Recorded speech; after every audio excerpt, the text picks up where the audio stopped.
Radhe Radhe everyone. दोस्तों, आप सभी को मेरी तरफ से आने वाली हरियाली तीज व्रत की हार्दिक शुभकामनाएं। आज की इस वीडियो में आप जानेंगे 2024 में हरियाली तीज व्रत कब पड़ रहा है, 6 अगस्त या फिर 7 अगस्त। सही तिथि जानेंगे, इसके साथ ही पूजा का शुभ मुहूर्त व पूजा की सरल विधि जानेंगे।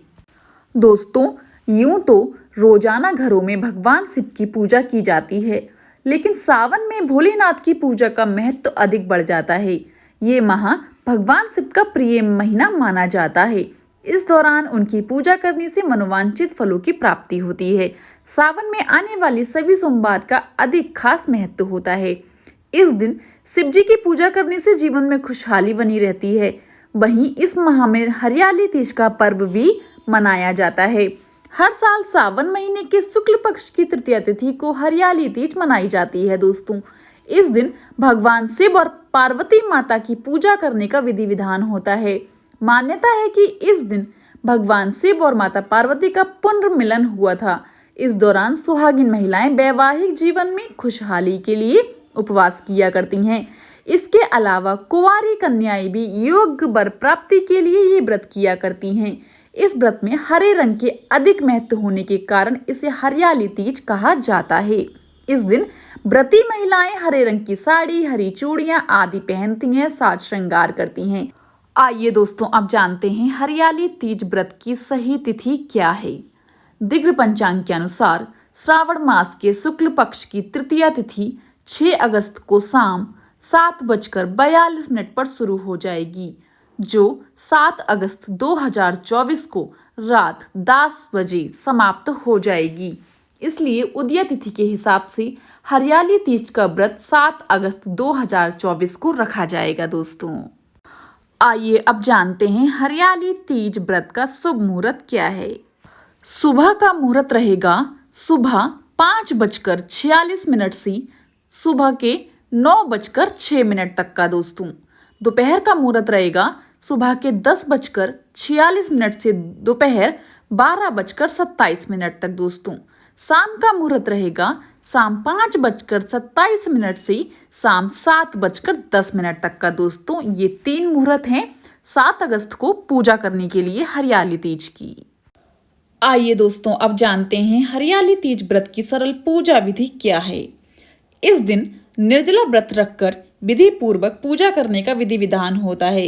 इस व्रत को करवा चौथ से भी कठिन व्रत बताया जाता है। व्रत का संकल्प लेकर महिलाएं माता की चौकी को सजाती हैं और खुद भी सजती हैं। हरियाली तीज के दिन महिलाएं सुबह घर के काम और स्नान करने के बाद 16 श्रृंगार करके निर्जला व्रत रखती हैं। महिलाएं शिव जी और पार्वती जी की षोडशोपचार पूजा यानी कि 16 प्रकार की सामग्री से पूजा करती हैं। इसमें हल्दी, कुमकुम, मेहंदी, गंध, पुष्प, नैवेद्यम, माला, पान आदि सभी पूजन सामग्री अर्पित करती हैं। पूजा की सामग्री अर्पित करने के बाद दोनों की आरती उतारी जाती है। नैवेद्यम अर्पण करने के बाद लोक गीत गाती हैं, झूला झूलती हैं और खुशियां मनाती हैं। इस दिन व्रत के साथ साथ शाम को व्रत की कथा सुनी जाती है। कथा के समापन पर महिलाएं मां गौरी से पति की लंबी उम्र की कामना करती हैं। इसके बाद घर में उत्सव मनाया जाता है और भजन व लोक नृत्य किए जाते हैं। इस दिन महिलाएं पूरा दिन बिना भोजन जल के दिन व्यतीत करती हैं तथा दूसरे दिन सुबह स्नान और पूजा के बाद व्रत पूरा करके भोजन ग्रहण करती हैं। दोस्तों, एक बात मैं आपको दोस्तों और बताना चाहूंगी। हरियाली तीज का जो व्रत होता है, कई जगहों पर तो हरियाली तीज की पूजा करने के बाद ही महिलाएं अपना व्रत खोल लेती हैं और बहुत सी जगह ऐसी हैं जहां पर इसका पूरा दिन व्रत किया जाता है और अगले दिन ही इस व्रत का पारण होता है। जिसके घर में जैसा होता है वह उसी हिसाब से पूजा कर सकता है और अपना व्रत रख सकता है। इस दिन स्त्रियों के मायके से श्रृंगार का सामान और मिठाइयां उनके ससुराल भेजी जाती हैं। इस दिन हरे वस्त्र धारण करना, हरी चुनरी, हरा लहरिया, हरा श्रृंगार, मेहंदी लगाना, झूला झूलने का भी रीति रिवाज है। जगह जगह झूले डाले जाते हैं।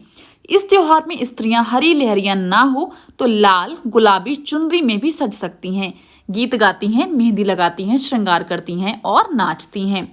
हरियाली तीज के दिन अनेक स्थानों पर मेले लगते हैं और माता पार्वती की सवारी बड़े धूमधाम से निकाली जाती है। दोस्तों, आइए अब सुनते हैं हरियाली तीज व्रत की पौराणिक कथा व कहानी। एक बार की बात है जब भगवान शिव मां पार्वती को उनके पूर्व जन्म के बारे में याद कराते हुए कहते हैं कि हे पार्वती, तुमने मुझे पति के रूप में पाने के लिए हिमालय पर कठिन तपस्या की थी। यहाँ तक कि तुमने अन्न और जल के साथ साथ सर्दी, गर्मी, बरसात जैसी सभी ऋतुओं में बहुत कष्ट सहा है।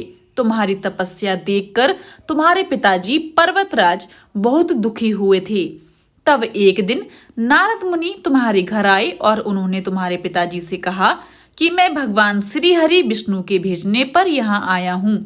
विष्णु जी आपकी पुत्री की तपस्या से बेहद प्रसन्न हुए हैं और वह उनके साथ विवाह करना चाहते हैं। तब नारद मुनि की बात सुनकर तुम्हारे पिताजी अत्यंत प्रसन्न हुए और उन्होंने नारद जी से कहा कि वे विवाह के प्रस्ताव को स्वीकार करते हैं। यह सुनते ही नारद मुनि भगवान विष्णु के पास जाते हैं और उन्हें सूचित करते हैं। फिर भगवान शिव माता पार्वती से कहते हैं कि जब तुम्हारे पिताजी ने ये खबर तुम्हें सुनाई तो काफी दुख हुआ, क्योंकि तुम मुझे पति के रूप में स्वीकार कर चुकी थीं। इसके बाद तुमने अपने मन की पीड़ा अपनी सखी को सुनाई। तब तुम्हारी सखी ने एक घने जंगल में रहने का सुझाव दिया था।